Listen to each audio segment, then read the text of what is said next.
Hello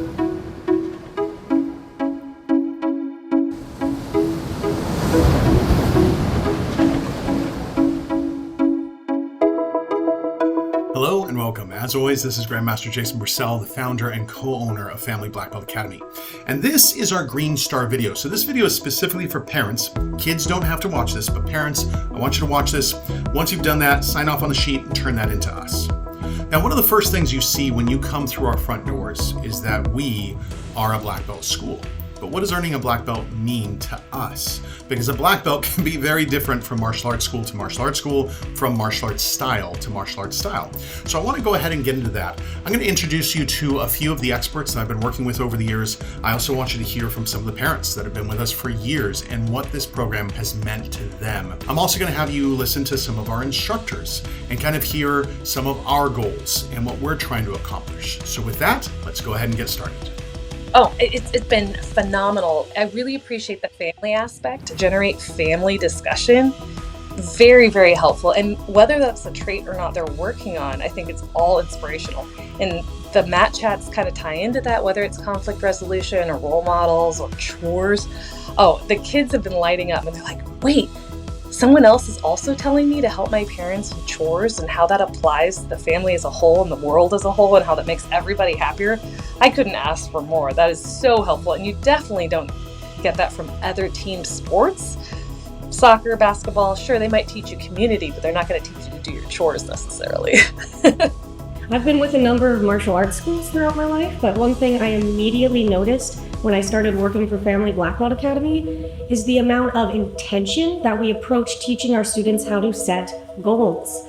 A lot of parents have told me that they want their kids to have commitment. They want them to show grit, to be able to stick with something. Most of the most amazing things in life take that. They're not going to be easy. But the issue is it's a skill. It's not something that everyone's born with, but it is something you can learn and then practice and continue to cultivate. And that's what we do here. That's how we approach that skill. One of the reasons we don't start the kids in the Black Belt program is because we want to talk with them deliberately about the difference between short-term goals and the long-term goals first and how those interact. We want them thinking ahead and learning how to set those big ambitions, have those big aspirations that might take a little more work to get to.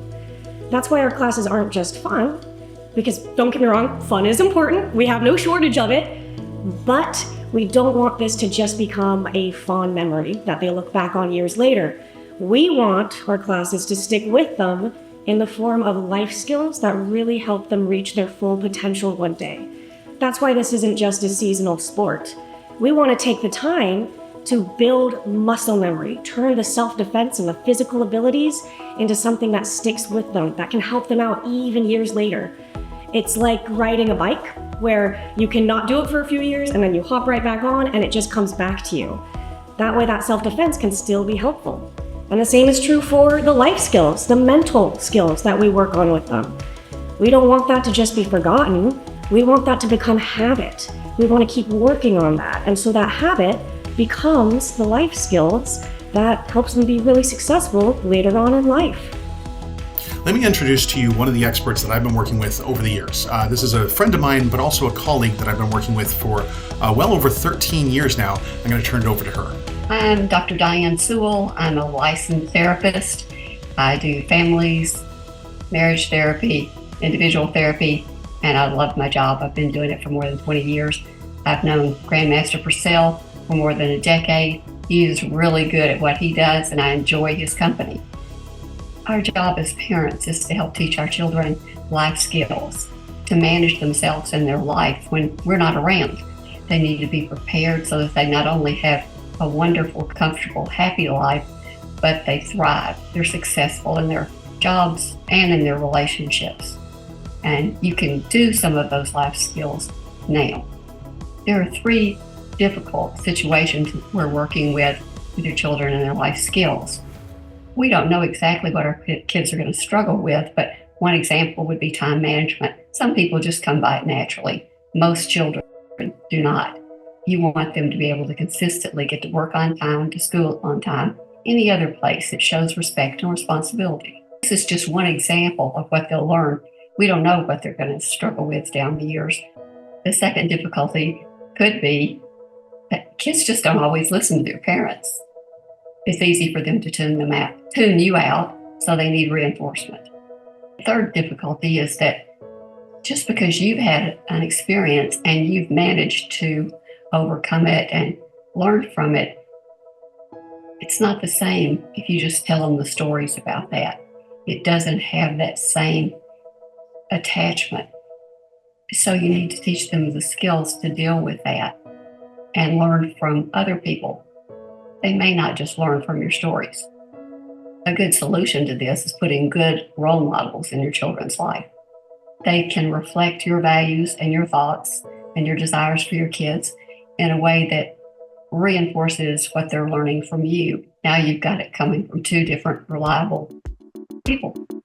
When it comes to our kids' role models, it's important to understand that they will be actively seeking them out. The question is, where are they from? Is it from the internet, social media? Who knows where they're from? And they might not necessarily be the best role model. My daughter has really loved her teachers, and she looks up to them, but she gets really sad at the end of the year where she has to switch to a new teacher, and then she's got to get to know another one. Or so she doesn't get these teachers consistently in her life. And we've even had a teacher that we love that retired, so she didn't even get to see her around the school. Same with her other activities where the coaches have changed over the years, and it makes it hard for her to sort of have that consistent role model. Whereas, when we come to Family Black Belt, we see the same instructors all the time. They're always there and consistent in her life. I train with my daughter. We enjoy being able to focus on the mental components, but the physical components are just as important. As a parent, think about this. Have you ever been to a place that you didn't feel safe? Maybe it was a parking garage, or maybe a parking lot, or somewhere at night that wasn't well lit. Our kids are going to experience that. The question is, do you want your kids to experience that and not know how to deal with it? Or do you want them to be 100 times more prepared than the average person? I don't want my daughter learning this and forgetting it in a year or two. I want this to be something that she carries with her for the rest of her life. This is why training towards a black belt is so important to us, because it helps build that muscle memory. And by the way, those mental traits, they're still important. They turn into habits. When it comes to self-defense, we really have three components of what we teach. The first component is the physical side of our self-defense. It's the blocking, it's the punching, it's the kicking, it's the footwork, it's the falls.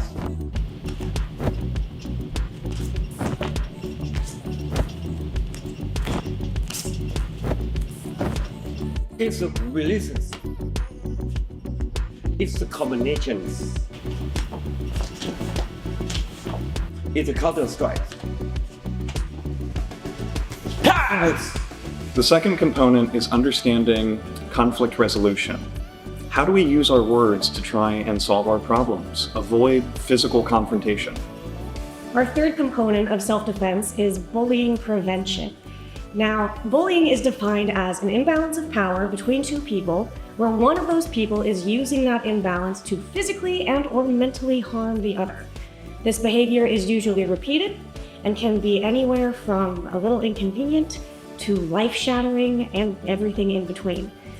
A new variable to this is cyberbullying, which is something a lot of parents today did not have to worry about when they were kids. It's also important to understand that with these three components of self-defense, they're all taught and handled very differently. So for example, with our physical self-defense, if somebody is swinging a baseball bat, obviously trying to harm me, I don't use conflict resolution. I don't say, oh, I see you're swinging that bat. It looks like you're very angry and upset. Why don't you talk to me about your emotions? What are you feeling? No, defend yourself. Get away. Do what you need to do physically to protect yourself. When it comes to conflict resolution, I'm arguing with somebody, they're arguing with me. I'm not afraid of them. They're not afraid of me. That's a conflict, right? Versus bullying, where the bully has the upper hand with power. How I discuss and talk to a bully is different than how I work out conflict resolution. So recognize that these three components of physical self-defense, conflict resolution, bullying prevention, they're very different. They're handled very differently. And we need to go into this. We need to talk about it. We need to role play it. We need to practice it. We want to be able to show our kids, hey, you can do this, and then you can do this, and you can do this, so that if it happens in real life, ideally they're not caught off guard, and they're like, oh, I'm going to do this. Oh, now I'm going to try this. Now I'm going to try this. That's the goal. There's a reason why for us it takes about 4.5 to 5 years to get a black belt, because it takes a while to teach and train all these aspects. Also, I don't want them to learn this and 5 years from now forget it. I want them to learn it, and in 20 years, 30 years from now, if they ever get attacked or something like this happens, they're prepared. They know it. It's become muscle memory. It's become a habit. They just know what to do. My son's name is Araf. We think of it as really foundational skills, especially in terms of self-defense. But even more than that, we wanted Araf to learn was standing up for himself. What do you do if, a bully comes and targets you and so on? And so we saw one instance where Araf tried using his words, saying, no, don't do that. That's not how you play with the toys. Didn't work. He moved back, came to, found a grown-up, told us, and we were able to sort it out. So that's exactly the playbook that he learned. And we saw that he was able to apply it and apply it to a situation in real life. So we feel more confident that, outside when we are not around, he knows what to do in those situations. It's not just about kicks and punches and so on. There's a behavioral module. So that's actually teaching them, even additional life skills, how to think, how to prepare. The check marks, belt system, the medal system, I think are really awesome in motivating good behavior. And so I think that's awesome. Yeah. When it comes to our self-defense and life skills, we have fantastic ways of teaching these things.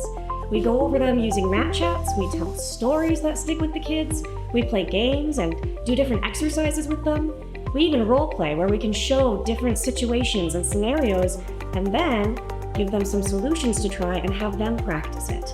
We have parent and family conversations where they can take this material home and actually talk about it and get the whole family involved. There is a reason our students actually learn this stuff. This is another one of the experts that we've worked with over the years. This is a good friend of mine and colleague. We've worked together for over 15 years now, Dr. Cher Edwards. So let me turn it over to you and have you introduce yourself. Sure.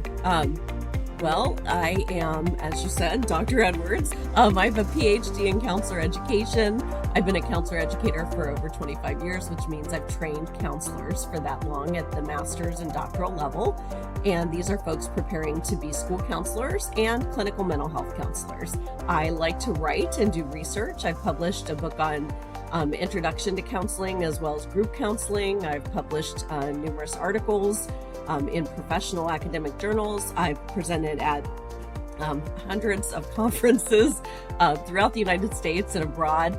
I've done a lot of work with youth and kids and school-based work and community-based and kind of the gamut. But I'm a big fan of yours as well and am really excited to be here today. Like all things, there's fun parts and there's not fun parts.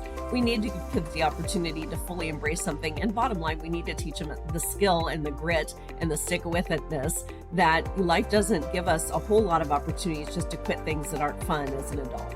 It is important to give kids the opportunity to experience some frustration and overcome that. These are really about teaching life lessons.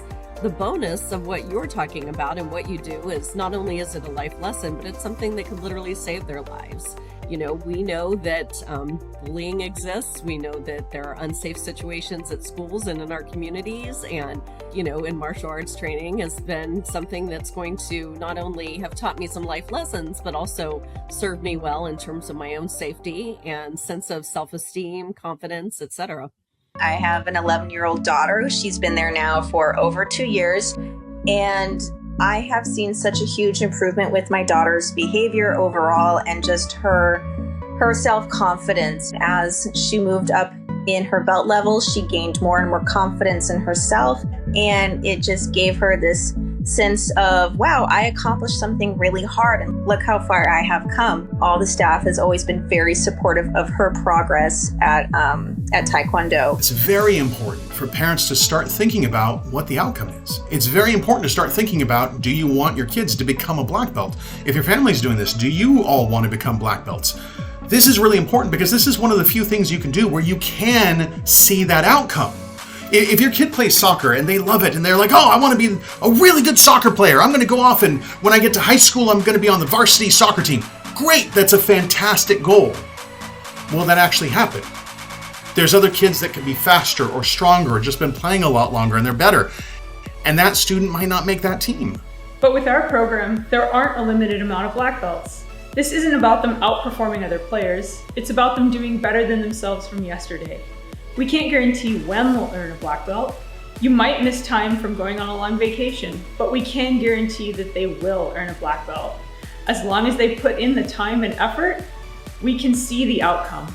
With all of the activities that our children do is really what are we committing to and what is the end result that both our children want to achieve, but also that we want to achieve. And so for both of our children, when they started the program, we were looking at the end goal and what it is that they wanted to achieve. And I really love it how your program helps them to visualize that through that activity where they get to think about what it is, what they are personally going to be like and personally what they're going to achieve when they reach that pinnacle of the black belt. And so one of the things that we love is the fact that in this program, they're really competing with themselves and they're not competing with other children and they're moving through the program at their pace. With some of our other activities that are children, and if they aren't able to keep up, it runs the risk of them being cut from a varsity program, for example.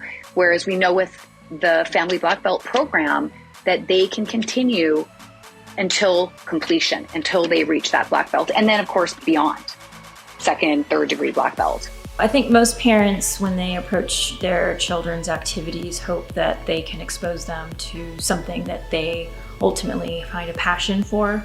But at the same time, you don't want to force your children to do something that they don't want to do if they're not enjoying it.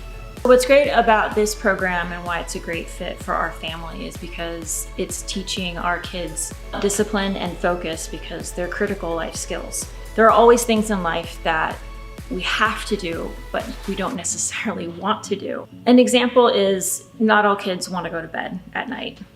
They want to stay up and getting them to bed can be a hassle.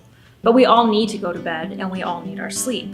These skills help instill in our kids and reinforce in us as adults as well so that they can move forward in those moments when life gives you something that you don't want to do, but you still have to do it.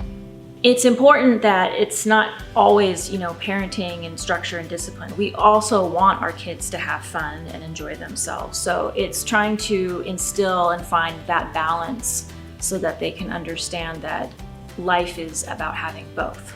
For us, this program was a perfect fit because it checked all the boxes of reinforcing life skills that while we try to do that at home as the parents, it's reinforced in another venue and sometimes kids are more receptive to that and it's reinforcing something that is important to us. Even when there are times when they don't want to come, we always end up having a great time. And in the end, once they've accomplished what they initially did not want to do, we go home and they can have fun and they can do that individual thing that they really did want to do. When we think about other activities and other types of extracurricular, things that kids could get involved with, there may not be that check-in that's specifically about that.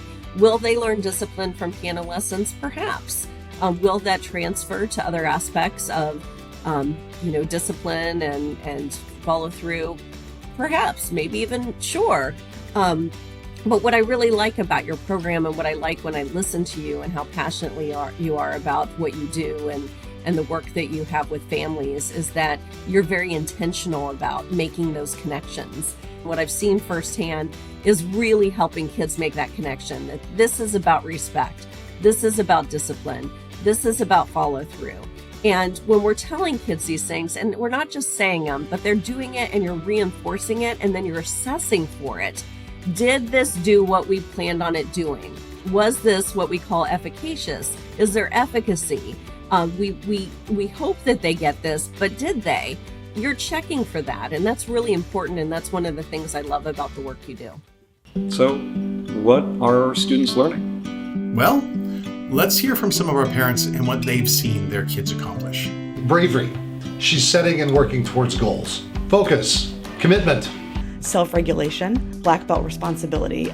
dedication, leadership skills, self-defense, how to be respectful, doing things independently and staying on task, grit, courage, perseverance, situational awareness, resilience, confidence to be patient, public speaking, teamwork, how to handle failure, working on integrity, working on social skills and improved communication skills.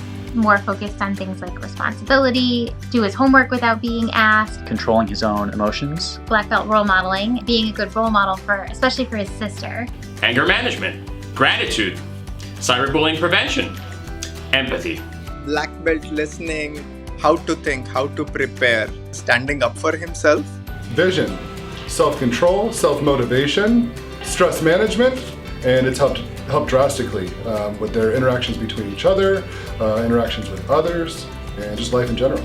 Consequences, bad and good consequences, building overall athleticism, humility. Black belt focus on reading, conflict resolution. These are all the things that we're teaching, all the things that we're instilling. And I want you thinking about this.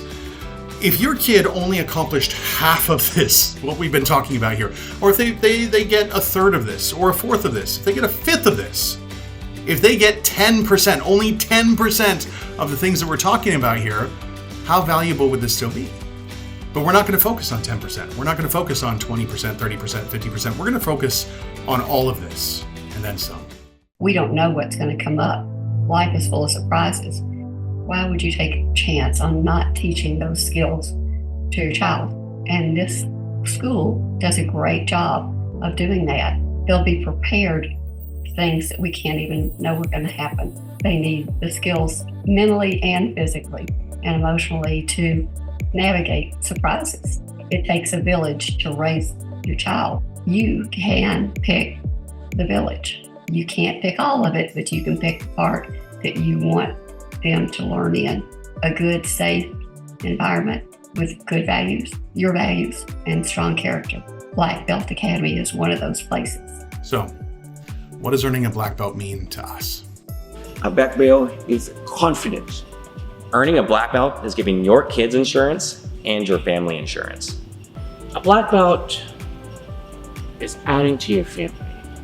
Earning a black belt is going on a journey that you will remember for the rest of your life. Earning a black belt is an investment. Earning a black belt is an investment in your kids. It's an investment in your parenting. And it's an investment in your family. So with that, parents, make sure to get that Green Star sheet, sign off on that, turn that into us. We're going to go ahead and call it a day. Thank you so much for your time, and we'll see you on the mats. Take care.